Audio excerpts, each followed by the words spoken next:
There is a quick kind of violence that happens when power refuses to die, not the sudden kind that makes breaking news, but the slow, grinding erosion of dignity, opportunity, and breath.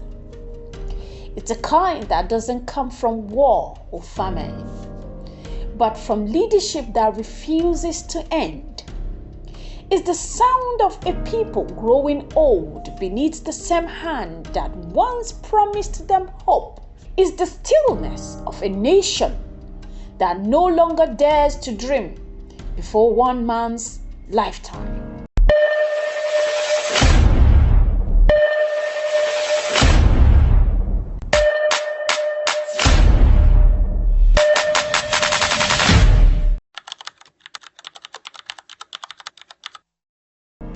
For decades, Africans have watched men old enough to be great-grandparents grip power with a desperation that borders on sacred.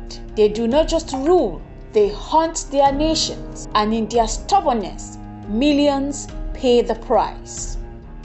Paul Biya first stepped into national leadership in 1975 as Prime Minister and became President in 1982. He is one of the oldest longest-serving non-monarchic leaders. Over decades, he has laid control across state institutions, party machines, the security services, media levers, and bureaucratic patronage. The 2008 constitutional change that removed presidential term limits was not merely a legal adjustment. It was an invitation to the indefinite. It told millions that the clock on leadership could be stopped and that promise of rotation could be shaved in favor of continuity at any cost. For a state, continuity can be stabilizing. For a people, continuity without accountability can calcify rot. When political renewal is denied, the institutions that sustained daily life become instruments of survival rather than engines of progress. Cameroon's young know no other precedent. Even their parents barely recall another. In Yaoundé and Douala, in Biu and Bamenda, people have learned to carry despair like a national ID card. When they speak of the government, they don't mean a system, they mean a man. For this long, just one man. Biya's rule, like many across the continent, is not leadership anymore. It's possession. The constitution was rewritten to suit his longevity. Courts were softened. Elections were recast as rituals of endurance.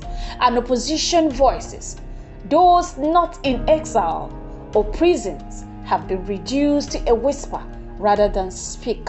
Meanwhile, in the country's Anglophone regions, what began as a peaceful protest for equality in education and representation became a war of attrition, with thousands dead and over 2 million people displaced. No one really counts the dead anymore, not because they don't matter, but because there are too many to keep track of.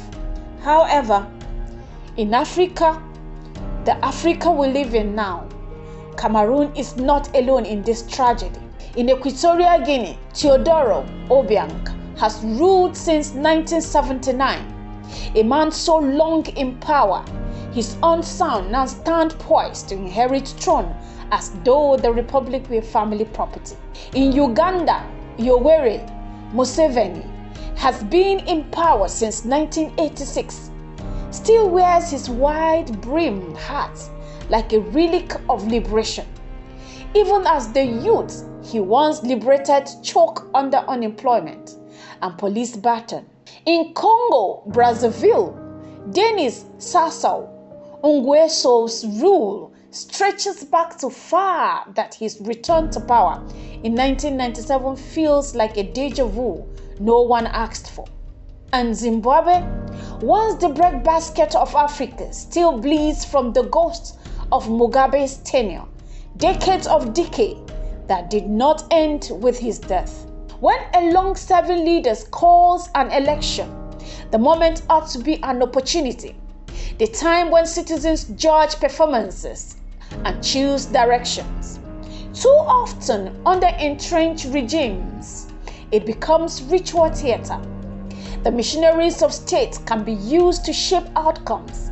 Administrative control of voters' rolls, heavy-handed handling of protests, limitation on media and civic space.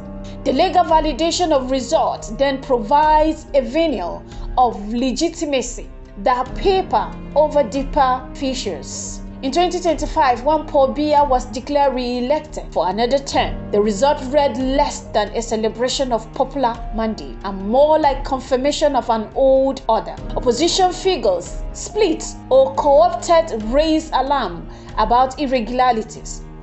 Reports of protest, internet restriction, and arrest followed.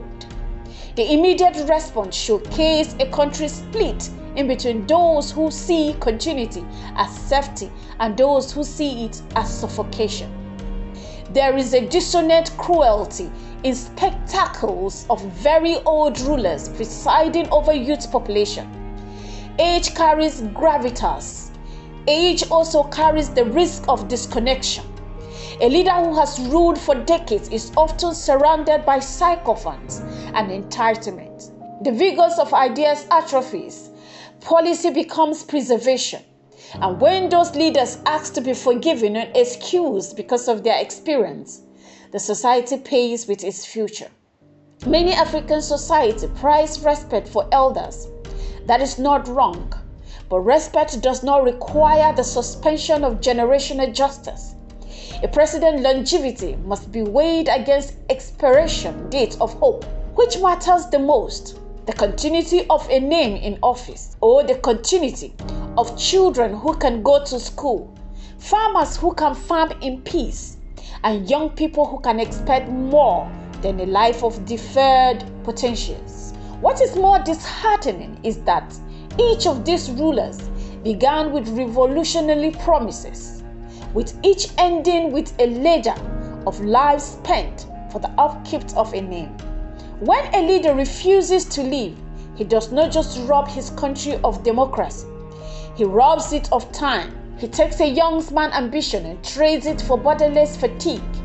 He takes a woman's right to choose, to build, to breathe, and confines it to a life of endurance. He turns nations into nursing homes, where the old guards rock in presidential chairs and the young die in queues for passport. This is the unspoken cost of African stability. Every decade that an aging ruler stays in power, 1,000 dreams wither in silence because no one invests in a future they don't believe will come. There is nothing profoundly cruel about a continent where a median age is 19. Yet presidents are in their 80s and 90s. The old hold pains and the young hold the consequences. Cameroonians, youth vibrant, educated and restless, stare at the same face on their currency, on their classroom wall, on their television screen. They were not born when he rose to power, yet he governs every choice they make. Their country is a museum, their leaders the last exhibit.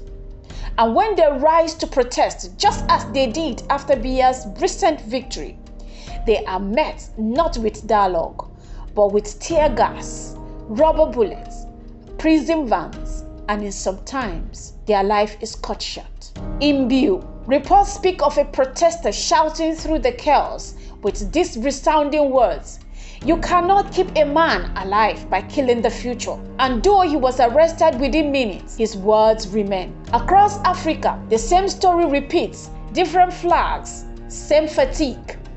The first generation of post-independence leaders fought colonialism. Next, they fought opposition. Now they fight death itself, clinging to power with the desperation of men who fear irrelevance more than they fear history judgment.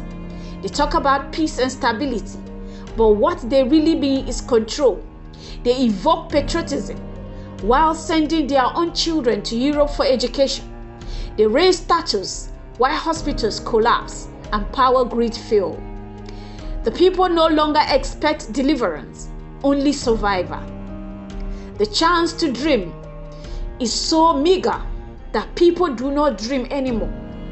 The young people now sit under the trees, soaking themselves with alcohol and drugs just to forget their pains. The cost of living under men who never leave is not only economic, it's spiritual. It is the feeling of waking up every day in a country that doesn't change. It's the slow death of imagination, the fatigue that turns resistance into routine. It's the young boy who stopped voting because he never matters, the teacher who leaves, the doctor who flees, the journalist who stopped asking questions and stopped writing truly what matters.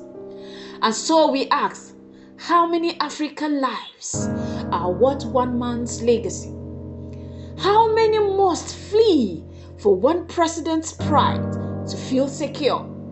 How many generations will bury their potentials for the comfort of a few old hands on a dying regime? This is not only about beer. It is about the disease of power without expiring.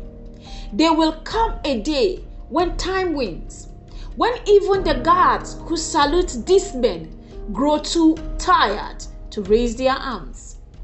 By then, what will remain of the nations they rule? In Africa, it is to be judged by the depth of its institution and the breadth of its hope. Then those who lead must consider not only the honor of office, but the humility of exit. The true test of leadership is not how long you stay, it is what you leave behind. This has been the Papyrus TV Africa.